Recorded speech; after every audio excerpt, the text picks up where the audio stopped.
NFT games are all the hype lately. Ever since NFTs were introduced, they have shown again and again how they can actually change the entire gaming world.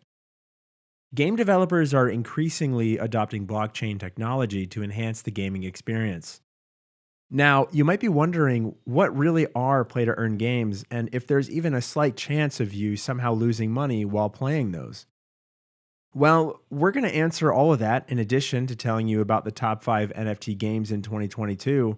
So stick around until the end, and if you enjoyed the video, make sure to give it a thumbs up. Let's get started. So, guys, let's start with how an NFT game really works. An NFT game basically combines the conventional gaming designs with slightly more unconventional gaming mechanisms to allow users to have more control over the in-game assets such as skins, characters, weapons, and much more. This is essentially made possible by launching these games on blockchains and anchoring them with digital asset-powered economies. With this system, the players have the authority to claim ownership of game assets by creating new characters, purchasing digital items on third-party markets, or unlocking and earning new items. Let us know in the comments section if you want us to make a separate video about how NFT games really work. In a nutshell, you get exclusive ownership rights and you can distribute and sell them to earn money, hence the name, play to earn. You get to own your in-game assets along with getting rewarded for your time. How cool is that? We believe it's time to talk about what the top NFT games are. Well, in simple words, these games are at the forefront of the current NFT craze. Players get to play some of their favorite game genres and at the same time engage with a profitable NFT market. That said, let's talk about the top 5 NFT games out there that fall into this category. So the first game on our list is Axie Infinity. This game is inspired greatly from the Pokemon game series, but the blockchain twist that they have gives the finished product an even more exciting feel. In this Ethereum-based game, you can breed and collect NFT-based digital pets called Axies for the main purpose of battling with other players. An interesting thing about this game is that each individual Axies has its own genetic imprint, meaning that the strengths and weaknesses of Axies are passed down to their offspring. These digital pets are tradable on Ethereum NFT marketplaces such as OpenSea and others, while the price depends on their rareness and unique traits. We have a video about our all-time favorite marketplaces on our channel, so make sure to check that out, and while you're at it, subscribe, guys. It really motivates us to make more such interesting yet informative videos for you. Anyways, back to Axie Infinity. In order to start playing, you first have to purchase 3 Axies. Before we go any further, note that for those not willing to fork out an upfront capital, would be glad to know that there are initiatives such as Axie Scholarships, in which sponsors loan 3 Axies to people and engage them in a profit-sharing scheme. So, moving on, for each quest, player versus player battle, and adventure mode, you receive Smooth Love Potion, which essentially is the platform's native ERC20 utility token, as a reward. The deal here is that for every attempt to breed a new Axie, you have to pay a specific amount of SLPs, which you can purchase at an exchange as well. Another ERC20 token that is native to Axie Infinity is called Axie Infinity Shard, or AXS, which functions as the platform's governance token. In addition, it will also anchor the game's staking service. Next up, we have Gods Unchained. This is a free-to-play game designed to incorporate elements of NFT into a familiar card trading game. So basically, the players collect cards by purchasing them from other players or by winning PvP matchups. The quality of the cards, along with the gaming skills of the player, often determine the winner. Evidently, more emphasis is being placed on the skills and strategy rather than the quality of cards, mainly because the game utilizes a ranked game mode, where players with the same ratings are matched.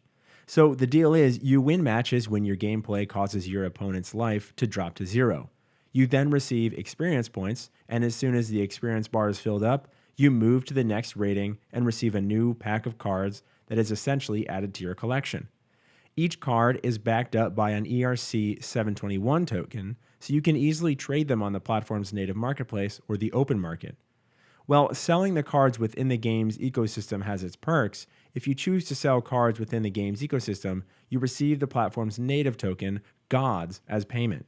Note that the Gods token hasn't been officially launched at the time of making this video, so make sure to confirm that with the development team before proceeding with the purchase. Moving on, the third game that we are going to talk about is Splinterlands. Splinterlands is quite similar to Gods Unchained. It's a free-to-play tradable card game that lets users earn as they play. The deal with this game is that you earn rewards when you win card matchups. In order to start playing, you first have to buy a starter pack of the cards, register a Steam account, and unveil the purchased cards on Splinterlands. If you're not sure what a Steam account is, don't be shy. Ask us in the comments section down below. Anyways, in some cases, you might be lucky enough to find rare cards among your first set of purchases. Similarly, you can find multiples of the same type of cards. In that case, you can combine identical cards to boost their power or sell one of them in return for cryptocurrency.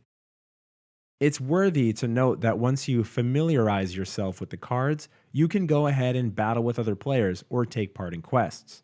The outcome of these activities determines if you will earn more cards or not. Let's move on to the fourth game, which is called The Sandbox 3D. We're pretty sure that you have heard about this one already. So in addition to being one of the most active NFT gaming platforms, Sandbox 3D is a voxel-based gaming metaverse. Here, players can manipulate and monetize voxel assets. You can think of it as the blockchain version of the widely popular games such as Minecraft and Roblox. The platform offers tools to create and animate objects, which you can subsequently sell on the marketplaces. Additionally, users can create and play custom games on the platform. Sandbox 3D has introduced Sand, which is an ERC20 token, as the native token of the metaverse. With this, players can purchase in-game items on the platform's marketplace. Similarly, there is Land, which are NFT tokens and by far some of the most valuable and sought-after assets in the Sandbox game. Did you guys know that a record of $8.5 million in land sales was concluded in April alone? That is insane. And last but not least, we have So Rare, Fantasy Football. Once again, it's a card game on the Ethereum blockchain. Card games are doing extremely well in the NFT gaming industry, don't you think? Tell us in the comments section down below. So back to So Rare, Fantasy Football. Players can collect or buy trading cards to compete in weekly competitions where they get a chance to unlock rare cards or win ETH. So Rare has over 200 clubs officially licensed on their platform, including the well-known names like Real Madrid, Liverpool, PSG, and Bayern Munich. Not just that, they get more such clubs added each week. So the deal with this game is there are cards of 4 different categories, namely commons, rare, super rare, and unique. The game is free to play, and in addition to that, players are given a deck of random common cards when they complete certain onboarding tasks. However, to progress up the division leagues and win prizes, you will have to buy rare cards on the marketplace in Ether. Furthermore, from their deck of cards, players assemble a 5-player team, select their captain, and enter their team into weekly competitions. The performances of the players in real-life football matches will determine the number of points the team gets. Players own the NFT cards they have collected and can sell them to other players on NFT marketplaces. So those were the top 5 NFT games. Before signing off, we feel obligated to tell you that sometimes players lose their NFTs after signing up to a fishy website or signing a smart contract to access your crypto wallet. So steer clear from that and go earn some money. Thank you so much for watching all the way through. We truly hope this helps you in your NFT journey. If you have any questions, you have or want to share feedback, do tell us in the comment section down below. Don't forget to like the video and subscribe to the channel to see more such informative videos. See you next time.